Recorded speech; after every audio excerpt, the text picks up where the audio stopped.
नमस्कार, आप देख रहे हैं पल्स 24 न्यूज और मैं हूं आपके साथ सपना पांडे। झारखंड के जामताड़ा में जेएलकेएम के जामताड़ा विधानसभा प्रत्याशी तरुण कुमार गुप्ता ने मंगलवार को प्रखंड स्तरीय चुनाव कार्यालय का उद्घाटन किया।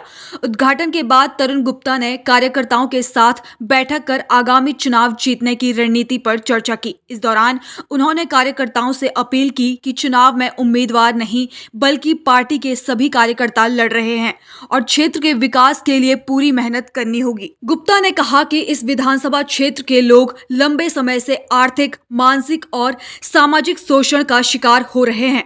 उन्होंने कहा कि इस बार कांग्रेस को जवाब देने का समय आ गया है और उन्होंने कार्यकर्ताओं से अपील की कि ज्यादा से ज्यादा वोट तरुण गुप्ता के पक्ष में डालें। वहीं उद्घाटन समारोह में बड़ी संख्या में पार्टी के कार्यकर्ता भी मौजूद रहे। विधानसभा चुनाव चल रहा है, बड़े पैमाने पर प्रचार प्रसार हो रहा है।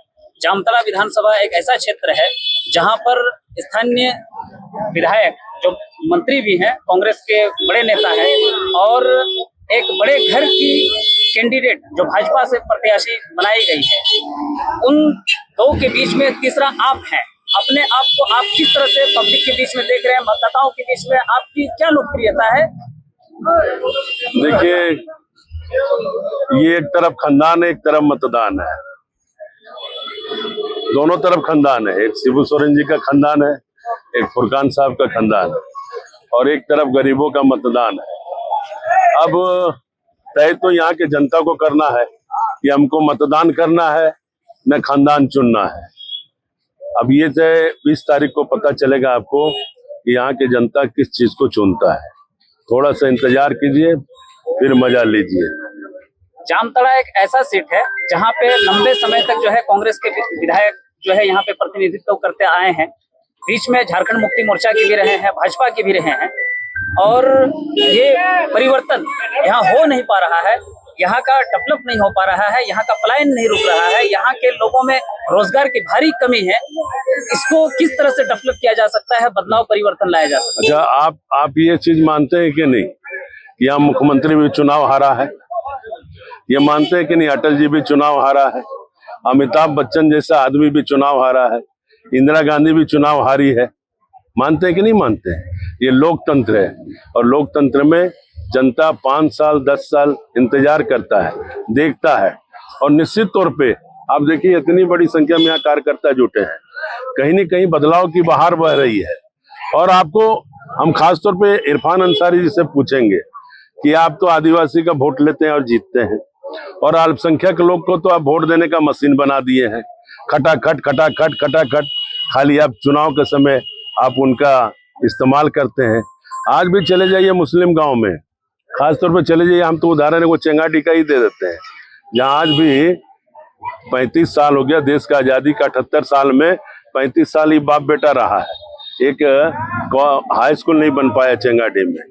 जो भी मुसलमान गांव में चले जाइए क्या विकास हुआ देख लीजिए, आदिवासी गांव में चले जाइए क्या विकास हुआ देख लीजिए।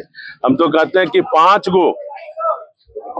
5 एक उपलब्धि बता दे कि आदिवासी समाज के लिए हमने 5 ऐसा काम किए हैं जो हम गिन सकते हैं। 5 तो छोड़ दीजिए, एक भी काम अगर आदिवासी हित में या मुसलमानों के हित में अगर ये व्यक्ति बता देगा, हम राजनीतिक से संन्यास ले लेंगे। आज ये बोरिया बिस्तर समेट के घर में बैठ जाएंगे। लेकिन इनको बताना पड़ेगा कि आप मुस्लिम समाज के लिए या आदिवासी समाज के लिए उनके हित में आप भले ठेकेदार पैदा कर दिए होंगे, अलग चीज है। गांव गांव ठेकेदार 2-4 को पैदा कर दिए हैं जो लोगों को डराता है, धमकाता है, बोलता है वोट दे, ये करता है। यही चीजें हो गया। आदिवासी समाज में भी आपने कुछ नहीं किया, खाली 50 टका का सड़िया बांटने के अलावा क्या किए? कुछ किए हैं क्या? आप ही बोलिए, कुछ देखे हैं क्या कहीं पर आदिवासी? आप चले जाइए चंपापुर, घटियारी, दिगारी, सोनाबाद, करमोई चले जाइए, उधर से चले जाइए सुखजोड़ा चले जाइए, रानीडी चले जाइए, चाहे केलाही जाइए, कुशियोरा जाइए, मुर्गाटोना जाइए, जिधर भी आदिवासी रहता है, चाहे इधर चले जाइए, शहरपुरा चले जाइए, सुपाईडी जाइए, केलाई, किसी भी आदिवासी गांव में जाइए, आप देखिएगा पीने का पानी की भी व्यवस्था नहीं है, रोजगार की व्यवस्था नहीं है। सबसे ज्यादा मुसलमान के बच्चे यहाँ से पलायन करके आंध्रा में, तमिलनाडु में, तेलंगाना में, उड़ीसा में, मध्य प्रदेश में नौकरी कर रहा है। घर में माँ बाप, बूढ़ा बूढ़ी घर पे अकेले है, अब बेटा वहाँ काम करता है, मर जाता है, लाश भी नहीं आता है। ये स्थिति बना दिया इन लोगों ने। का डेवलप हुआ आज देख लीजिए। को तरुण गुप्ता जी कैसे रोकने का देखिए इसका बहुत सारा आप देखिए यहाँ पर सबसे बड़ी चीज समस्या है CNT SP एक्ट का मामला है, जमीन का, जिसके चलते यहाँ के जो उद्योग लगाने वाले, कल कारखाने लगाने वाले लोग हैं वो संथाल परगना नहीं आते, लेकिन अन्य जिलों में लगा है। इसलिए लगा है, अगर हम यहाँ पर लैंड बैंक बनाते, यहाँ के DC के अगर नेतृत्व में हम जो पड़ती पड़ा हुआ जमीन है उसको लैंड बैंक बनाते, बाहर के उद्योग लगाने वाले लोग को यहाँ बुलाते, यहाँ कल कारखाना बैठता, तो यहाँ पर भी 2-4-5 हजार लोगों को, नौजवानों को जरूर रोजगार मिलता। वो हो नहीं सका, कभी इस दिशा में विजन ही नहीं रहा, कभी काम करने का शक्ति ही नहीं रहा, सोचने का ही शक्ति नहीं रहा, सिर्फ 50% सरिया बांटने के अलावा कुछ रहा क्या बताइए। 35 साल में को मुसलमान को नेता नहीं बनने दिया ये आदमी। अभी इलेक्शन बड़गाछ है, इसको गिराना होगा आपको। इलेक्शन का दौरा चल रहा है, सभी पार्टी, सभी लोग अपने अपने पक्ष में मतदाताओं को रिझा रहे हैं। ऐसे में आप झारखंड JKLM पार्टी की तरफ से मतदाताओं को क्या संदेश देना चाहते हैं? देखिए ये चुनाव जो है ना, कोई जात पात का चुनाव नहीं है, मियाँ हिंदू का चुनाव है नहीं। ये चुनाव है जामताड़ा का स्वाभिमान का, जामताड़ा को बचाने का चुनाव है। अगर हिंदू मुसलमान में हम फंस गए तो फिर वही आने वाला जनरेशन हमारा 5 साल बाद बाल बच्चा भोगेगा। इसको तो मलाई चप मिल जाएगा, लेकिन हमारे बाल बच्चा को परेशानी होगा कि नहीं होगा बताइए।